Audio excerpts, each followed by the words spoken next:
In today's video, I'm going to teach you how to give feedback on a ChatGPT response in the iPhone app. Let's walk through this together so you know exactly where to tap and what to expect.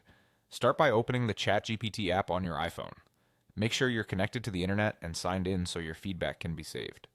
Once the app is open, look to the top left corner of the screen and tap the menu icon. It looks like two horizontal lines. This opens the main navigation, which helps you get to your recent chats and find the content you want to review. Now find the response you want to give feedback on. You can browse your recent conversations and tap into the specific chat. Once you're inside, scroll through the messages until you locate the exact response from ChatGPT you want to evaluate.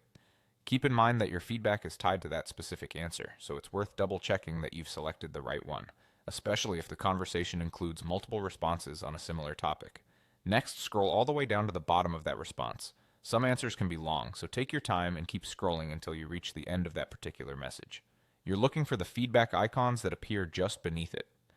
When you see the thumbs up and thumbs down icons, tap the one that best reflects your experience. Choose thumbs up if the response was helpful, accurate, or clearly explained. Choose thumbs down if the answer missed the mark, was unclear, or contained an error. This quick signal tells the system how well the response met your needs. After you select an icon, you may be prompted to add optional feedback. If a text box appears, add a brief note that explains why you chose that rating. Be as specific as you can. Mention what worked well, what was confusing, or what was missing. Clear details help improve future responses for you and others. If you're in a hurry, you can keep it short or skip the note entirely. It's optional. When you're done, tap Submit to send your feedback.